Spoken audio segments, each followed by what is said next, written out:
10वीं के साथ साथ आईटीआई क्वालिफाई है तो इंडियन नेवी आपके लिए जो है अप्रेंटिसशिप करने का शानदार मौका यहाँ पे प्रोवाइड कर रही है। बहुत ही अच्छी वैकेंसी जो है इंडियन नेवी के द्वारा यहाँ पे देख सकते हैं निकल के आ चुकी है।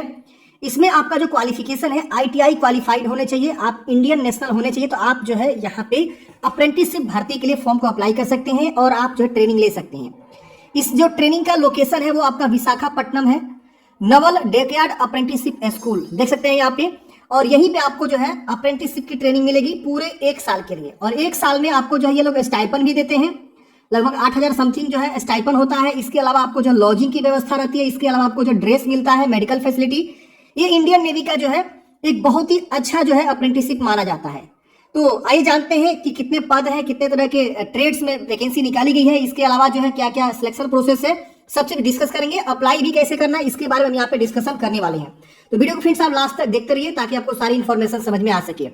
मिनिस्ट्री ऑफ डिफेंस नेवी के द्वारा जो देख सकते हैं एडवर्टाइजमेंट नंबर ये जारी किया गया है अप्रेंटिसशिप के लिए, और इसमें अगर आप आईटीआई पास हैं तो आप जो है इसके लिए आवेदन करेंगे। इसका जो ट्रेनिंग का लोकेशन है ये आपका विशाखापट्टनम BAS VZG आपका रहने वाला है। यहाँ पे हम बात करें ट्रेड की तो यहाँ पे आप देखेंगे तो नंबर ऑफ वैकेंसीज और ट्रेड के बारे में जानकारी दिया गया। नंबर ऑफ वैकेंसीज और रिलेवेंट आईटीआई ट्रेड बोला गया है और अप्रेंटिसशिप डेजिग्नेटेड ट्रेड बोला गया है। तो यहाँ पे आप देख सकते हैं कि किस किस ट्रेड में कितनी कितनी जो है वैकेंसी निकाली गई है। यहाँ पे टोटल सीट और कैटेगरी वाइज सीटों को यहाँ पे जो है दिखाया गया है। विकलांग के लिए कितना छूट है, मतलब सीटों को रिजर्व किया गया है, ये सब भी आपको एक सर्विस में कितना सीट रिजर्व किया गया आप यहाँ पे देख सकते हैं। तो इस तरह से जो है 275 जो है अप्रेंटिसशिप की वैकेंसी यहाँ पे निकाली गई है, आप यहाँ पे देख सकते हैं। अब हम बात करें यहाँ पे एजुकेशनल क्वालिफिकेशन की तो यहाँ पे देखिए मैट्रिक पास बोला गया है 50% मार्क्स के साथ, एग्रीगेट होने चाहिए, मतलब सभी विषय को मिला के 50%। और आईटीआई एनसीवीटी एससीवीटी की जिस भी मतलब आप जो है इंस्टीट्यूट से किए हैं, एनसीवीटी मान्यता प्राप्त हो, एससीवीटी मान्यता प्राप्त हो, नो डाउट कोई भी हो सकता है, तो उसमें 65% आपका एग्रीगेट मार्क्स हो, मिनिमम ये है। मैक्सिमम जितना रहेगा उतना आपके लिए सही रहता है। तो मिनिमम परसेंटेज यहाँ दिया गया है। अगर आप इतना परसेंट लाए हैं अपने मैट्रिक में और आईटीआई में तो आप फॉर्म को अप्लाई कर सकते हैं। एज लिमिट की बोला गया कि नो अपर एज रिस्ट्रिक्शन, कोई अपर एज में रिस्ट्रिक्शन इनके द्वारा नहीं है। हाँ, लेकिन मिनिमम एज में इन्होंने जो है 14 ईयर्स के यहाँ पे जो है रिस्ट्रिक्शन को लगाया हुआ है, यानी 14 ईयर्स से आपका उम्र कम नहीं होना चाहिए। और अपर एज में कोई इन्होंने रिस्ट्रिक्शन वगैरह नहीं दिया है। आपकी उम्र की जो गणना किया जाएगा वो आपको यहाँ पे जो है इसका लास्ट डेट जो है फॉर्म भरने का उस पर किया जाएगा। और 2 मई 2010 के पहले आपका जो है बॉर्न ऑन या बिफोर, यानी इस दिन या इससे पहले आपका जो है डेट ऑफ बर्थ, मतलब आप जो है आपका जन्म है तो आप फॉर्म को अप्लाई कर सकते हैं। 2 मई 2010 से पहले बिफोर तो आप फॉर्म को अप्लाई करेंगे। यहाँ पे फिजिकल स्टैंडर्ड होता है, बस आप फिजिकली फिट होने चाहिए। इसमें कोई हाइट ये सब नहीं नापा जाता है, सब सिर्फ आप फिजिकली फिट होने चाहिए बस, इससे अलावा कुछ आपको नहीं नापा जाता है, ना ही दौड़ वगैरह कुछ नहीं, सिर्फ आप जो है अच्छे से फिट होने चाहिए। अगर आप पहले कभी ट्रेनिंग लिए हैं सेम जो है आपका जो ट्रेड है उस ट्रेड में तो आप जो है एलिजिबल नहीं है। तो आप ध्यान दीजिएगा, किसी भी ऑर्गेनाइजेशन में अगर आपने पहले भी ऑलरेडी अप्रेंटिसशिप का ट्रेनिंग ले चुके हैं तो फिर आप इसके लिए एलिजिबल नहीं है, नॉट एलिजिबल यहाँ पे लिखा हुआ है, प्रीवियस जो लोग ट्रेनिंग ले चुके हैं। इसकी वजह से रिजर्वेशन आपका लागू रहेगा, जो SC ST OBC कैटेगरी को जो सेंट्रल लेवल का रिजर्वेशन है वो लागू रहेगा, विकलांग को लागू रहेगा। आर्म फोर्स के जो भी कैंडिडेट्स हैं, ex serviceman, they are children, उनके भी यहाँ पे जो है रिजर्वेशन लागू रहेगा। इसके बाद यहाँ पे जो प्रोसेस ऑफ अप्लाइंग, आप यहाँ पे अप्रेंटिसशिप के लिए प्रोसेस क्या फॉर्म भरने का ये समझ लीजिए पहले अच्छे से, क्योंकि यहाँ पे आप नहीं समझेंगे तो आप कंफ्यूज हो जाएंगे। देखिए सबसे पहले क्या करना है, apprenticeshipindia.gov.in की वेबसाइट पे जाना है और आपको फॉर्म को भरना है। आप सबको पता है, मैंने इसके ऊपर ऑलरेडी कितनी बार वीडियो बना चुका हूँ कि अप्रेंटिसशिप पे कैसे अपना प्रोफाइल को कंप्लीट करते हैं। तो यहाँ पे बोला गया कि national apprenticeship promotion scheme NAPS mandatory है यहाँ पे, तो आप इस पे जाएंगे और अपना रजिस्ट्रेशन करेंगे। रजिस्ट्रेशन जो है सही से करना है, आधार कार्ड और मैट्रिक का सर्टिफिकेट, आईटीआई का जो सर्टिफिकेट है सब एक जैसा होना चाहिए। आप इस वेबसाइट पे क्लिक करेंगे, अब आपको कैंडिडेट्स का ऑप्शन मिलेगा ऊपर में ड्रॉप डाउन मेनू में, वहां पे अपनी जो सारी जानकारी को, बेसिक जानकारी को फिल करेंगे, जैसे कि name, date of birth, email ID, address, mobile number, ये सब आप सही से भरेंगे और फॉर्म को सबमिट करेंगे। सबमिट करते ही आपको जो activate profile to complete register का ऑप्शन मिलेगा, जो अपना प्रोफाइल को कंप्लीट करेंगे। प्रोफाइल को कंप्लीट करने के बाद से अब आपको क्या करना है, 100% प्रोफाइल आप अच्छे से कंप्लीट कर लीजिएगा 100% तक। उसके बाद क्या करना है, आपको जाना है अप्रेंटिसशिप अपॉर्चुनिटी का एक बटन मिलेगा, उस पर क्लिक करेंगे और आपको जाके वहां सर्च करना है एस्टेब्लिशमेंट नेम में नवल डेकयार्ड।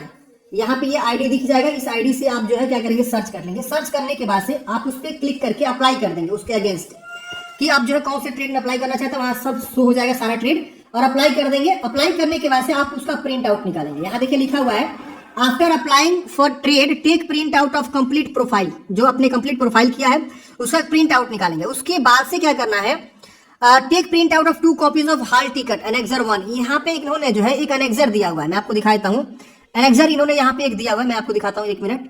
ये देखिए, हम नीचे आते हैं, यहाँ आप आएंगे नीचे में, तो यहाँ पे आपको एक एनेक्सर मिलेगा। ये देखिए एनेक्सर, देख रहे ना, ये हॉल टिकट एनेक्सर 1, इसको आपको प्रिंट करना है। ये देखिए 2 पेज का है प्रिंट आउट, चेकलिस्ट ऑफ यहाँ पे दिया हुआ है, ये 2 पेज का प्रिंट आउट है, ये निकाल लीजिएगा प्रिंट आउट। और इस प्रिंट आउट के साथ आप क्या करेंगे, उसको भी अटैच करेंगे। किसको, तो जो आपने अप्रेंटिसशिप का यहाँ पे अप्लाई किया हुआ है नेशनल अप्रेंटिसशिप वेबसाइट पे जाके, वो दोनों को प्रिंट आउट निकाल लेंगे और हॉल टिकट एनेक्सर 1 को प्रिंट आउट निकाल लेंगे। इसके बाद से बोला गया कि क्या क्या डॉक्यूमेंट्स आपको भेजना है। अब इसको ऑफलाइन भेजना भी है, देखिए यहाँ पे इन्होंने एड्रेस दिया हुआ है। अब यहाँ पे बोला गया है कि अप्रेंटिसशिप प्रोफाइल अटैच करना है, 2 ओरिजिनल हॉल टिकट यानी एनेक्सर 1 जो मैंने आपको दिखाया, एंड ऑल रिलेवेंट डॉक्यूमेंट्स, जो भी आपका रिलेवेंट डॉक्यूमेंट्स जैसे कि आईटीआई का सर्टिफिकेट, मैट्रिक का मार्कशीट, आधार कार्ड, ये सब आपको जो है अटैच करना है। और यहाँ पे दिया है कि check of list place at annexure 2। Annexure 2 में इन्होंने बताया हुआ कि क्या क्या आपको जो है अटैच करना है। ऑफ दिस एडवर्टाइजमेंट और indicating status of enclose documents, जो भी डॉक्यूमेंट्स है वो सब आपको जो फॉरवर्ड करना है। एंड इन्वेलप कवर में रख के, और उसके बाद से यहाँ पे आपको लिखना है right trade name on the application envelope cover. जो आपका इन्वेलप है, मान लीजिए आपका इन्वेलप है सपोज, तो इसके ऊपर आप लिखेंगे application for the apprenticeship dash trade, इस तरह से लिख देंगे। और इस एड्रेस पे आपको क्या करना है, पोस्ट कर देना है। जो फॉर्म भरने का लास्ट डेट है वो 1 जनवरी 2024 है। इस दिन तक आप फॉर्म को भर सकते हैं, कोई दिक्कत नहीं होने वाला है। और यहाँ लिखा हुआ है बाई पोस्ट ही भेजना है, ध्यान रहे, ये देखिए बाई पोस्ट लिखा हुआ है ना, यहाँ पिन कोड वगैरह सब चीज दिया, प्रॉपर एड्रेस दिया हुआ है। जो डार्क ब्लैक दिख रहा है ना, वही आपका एड्रेस है, यहाँ से लेकर और यहाँ तक आपका प्रॉपर एड्रेस है, आंध्र प्रदेश तक। बाई पोस्ट आपको क्या करना है, भेज देना है इस आवेदन फॉर्म को। तो समझ में आएगा। एक बार और बता देता हूँ, apprenticeship.gov.in की वेबसाइट पे जाएंगे, वहां पे आप रजिस्ट्रेशन करेंगे और अपना प्रोफाइल 100% कंप्लीट करेंगे। उसके बाद से अपॉर्चुनिटी में जाके आपको सर्च करना है नवल डेकयार्ड, वहां पे आपको आ जाएगा और आप अप्लाई कर देंगे जिस भी ट्रेड में अप्लाई करना चाहते हैं। उसके बाद उसका प्रिंट आउट निकालेंगे और फिर अपना जो है 2 ओरिजिनल हॉल टिकट भी प्रिंट आउट करके भरेंगे और साथ में भेज देना है सभी रिलेवेंट डॉक्यूमेंट्स के साथ। समझ में आ गया। अब सिलेक्शन प्रोसेस हम आपको बताते हैं। तो सिलेक्शन प्रोसेस यहाँ पे देखिए बोला गया कि आपका शॉर्ट लिस्ट हो गए, उसके बाद आपका रिटर्न एग्जाम होगा। तो ये सबसे अच्छा है। आपको यहाँ पे बोला गया कि based on marks secure in SSC and matriculation ITI, मतलब इन रेशियो ऑफ 70-30, मतलब जो है ये लोग 70-30 के रेशियो में क्या करेंगे, आपका जो है एक शॉर्ट लिस्टिंग तैयार करेंगे। आपके जो 10वीं में मार्क्स हैं, आपके आईटीआई में जो मार्क्स है उसके बेस पे, और फिर आपका जो है मेरिट लिस्ट बनता है और फिर आपको जो है रिटर्न एग्जाम के लिए कॉल लेटर भेजा जाता है। फिर आप जो है रिटर्न एग्जाम देते हैं। ओएमआर बेस्ड रिटर्न एग्जाम होता है। 20 मैथमेटिक्स क्वेश्चन रहते हैं, जनरल साइंस के 20, जनरल नॉलेज के 10 और इंग्लिश लैंग्वेज में क्वेश्चन सारे रहते हैं, भले वो मैथ हो या जनरल साइंस हो या जनरल नॉलेज हो, सब इंग्लिश में पूछे जाते हैं। और ये आपका जो है जो आपका विशाखापट्टनम कैंपस है वहीं पे आपका होता है, यानी आंध्र प्रदेश में आपको जाके वहां पे रिटर्न एग्जाम देना होता है। और there will be no negative marking, कोई नेगेटिव मार्किंग नहीं होता है और आपका यहाँ पे सिलेक्शन हो जाता है। रिटर्न एग्जाम क्वालिफाई करेंगे, उसके बाद आपका इंटरव्यू भी होता है। इंटरव्यू होते समय आपका जो है डॉक्यूमेंट्स वेरिफिकेशन भी होता है। ये सब डॉक्यूमेंट्स आपको देखिए लेकर जानी होती है, ओरिजिनल, इसके साथ साथ फोटोकॉपी। फिर आपका ओरल टेस्ट भी यहाँ पे होता है और उसके बाद से आपका मेडिकल होता है। ओरल टेस्ट एक तरह से इंटरव्यू समझ लीजिए। अब यहाँ पे स्कीम ऑफ एग्जामिनेशन या सॉरी शेड्यूल ऑफ एग्जामिनेशन भी दे दिया गया है कि कब कब एग्जाम होगा।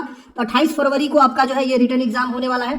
इसके बाद यहाँ पे आपका जो है डिक्लेरेशन हो जाएगा, रिजल्ट 2 मार्च 2024 को। तो इनका शेड्यूल जो है एकदम फिक्स रहता है, कब कब यहाँ पे इंटरव्यू होगा, अलग अलग ट्रेड वाइज यहाँ पे इन्होंने दिया हुआ है। आप एक बार जरूर चेक करेंगे और मैं इस पीडीएफ नोटिफिकेशन का लिंक आपको डिस्क्रिप्शन बॉक्स में डाल दिया हूँ। क्लिक करके आप जो है इसे पढ़ेंगे और फॉर्म को अप्लाई करेंगे। 7,700 आपका स्टाइपन यहाँ पे दिया गया फॉर 1 ईयर एंड इतना 1000 फॉर 2 ईयर्स। अगर दूसरे साल के लिए ट्रेनिंग होती है तो दूसरे साल इतना आपको पैसा मिलता है। ये स्टाइपन होता है जब आप ट्रेनिंग कंप्लीट कर लेते हैं, उसके बाद आपको ये बहुत बेनिफिट्स देता है अप्रेंटिसशिप। अब यहाँ पे आपको हॉस्टल फैसिलिटी मिलता है, लेकिन यहाँ पे फर्स्ट कम फर्स्ट सर्व के बेसिस पे आपका अगर अवेलेबल रहेगा अकोमोडेशन तो आपको वो लोग देंगे। फिर क्लॉथिंग आपको देंगे, 2 सेट आपको व्हाइट यूनिफॉर्म जो है देते हैं, ब्लैक शूज, 2 पेयर्स सॉकिंग, ये सब आपको मिलता है। ये सब आपको जो है वो लोग क्लॉथिंग फैसिलिटी भी देते हैं। फिर मेडिकल ट्रीटमेंट की फैसिलिटी होती है, टेक्स्ट बुक वगैरह भी आपको ये लोग देते हैं। तो ये सब वैकेंसी यहाँ पे निकाली गई है। आप लोग फॉर्म भरने से पहले एक बार जरूर जो है सारी जानकारी को पढ़ेंगे। ये देखिए हॉल टिकट फॉर्मेट यहाँ पे दिया हुआ है एनेक्सर 1, इसको आप क्या करेंगे, प्रिंट निकालेंगे। और देखिए यहाँ पे एक चीज लिखा हुआ है कि to be filled by office, तो ये सिर्फ ऑफिस वाले ही फील्ड करेंगे, यहाँ पे आपको कुछ नहीं भरना है। यहाँ लिखा to be filled by the candidates, ये कैंडिडेट्स यहाँ फील्ड करेगा। ये सब आपको यहाँ फोटो चिपकाना है, साइन करना है इस तरह से। सेल्फ अटेस्टेड, और अपना जो है यहाँ पे नाम लिखेंगे सब चीज कैपिटल लेटर में। तो ये लोग ऑलरेडी यहाँ पे सारी जानकारी दिए हुए हैं कि किसको कहाँ क्या भरना है। ये देखिए यहाँ पे भी बोला गया कि to be filled and attached by the candidates, देख रहे ना। तो ये आपको एनेक्सर 2 जो कि मैंने बताया ना क्या क्या डॉक्यूमेंट्स आपको अटैच करना है, तो यहाँ पे checklist of this page yes कर देना, इनक्लोज हो गया है। Print out of apprenticeship profile या इसको भी टिक कर देना है। एसएससी का मार्कशीट भी, फिर आईटीआई का सेल्फ अटेस्टेड सर्टिफिकेट वगैरह भी, देख रहे ना, आईटीआई का marksheet, photocopy of latest community certificate मतलब जाति सर्टिफिकेट यहाँ पे टिक कर देना है। विकलांग है तो इसको आप जो है यहाँ पे सॉरी यहाँ यस नो लिखना है, यहाँ यस लिख देंगे, ये भी यस लिख देंगे, ये भी यस लिख देंगे। अगर ये नहीं है तो इसको नो कर देंगे। Photocopy of service and release certificate issue by the, अगर एक्स सर्विसमैन कोई है तो वो अपना यहाँ पे देगा, नहीं तो इसको भी नो कर देगा। तो इस तरह से आपको क्या करना है, भरना है, ठीक है ना। आधार कार्ड भी अटैच करना है, हाँ यस कर देंगे यहाँ पे। फिर यहाँ पे इनपिटी इनवलप 10 रुपए का पोस्टल स्टाम्प भी आपको उसके साथ सेल्फ एड्रेस वाला भेजना है, इसको भी आपको ये सबको भेजना है, ये 10 रुपए वाला पोस्टल स्टाम्प, क्योंकि उधर से वो लोग आपके जो है एडमिट कार्ड भेज सकेंगे। फिर आपको 2 कॉपी जो है ओरिजिनल हॉल टिकट, ये जो ओरिजिनल हॉल टिकट है इसको भी आपको यस करना है, 2 कॉपी भेजना है। इस तरह से आपको क्या करना है फ्रेंड्स, ये जो है आपको चेकलिस्ट देखना है और फॉर्म को भरना है। ये पार्ट 2 जो है ऑफिस के द्वारा भरा जाएगा, इसको आपको नहीं भरना है। तो ये सारी इन्फॉर्मेशन थी फ्रेंड्स। आई होप आप लोग समझे होंगे कि आपको जो है किस प्रकार से फॉर्म को अप्लाई करना है इंडियन नेवी में जो अप्रेंटिसशिप की वैकेंसी निकली है। देखिए मेरा मानना है कि आप अगर एक कैंडिडेट से फॉर्म भरना चाहते हैं तो आपको भी एक फर्ज बनता है कि अपने स्तर से नोटिफिकेशन को पढ़ें। तो आप लोग जरूर एक बार नोटिफिकेशन को पढ़िए, जिससे आपको जो है तमाम चीजें सीखने को मिलेगी, इसके अलावा तमाम चीजें आपको जानकारी मिलेगी।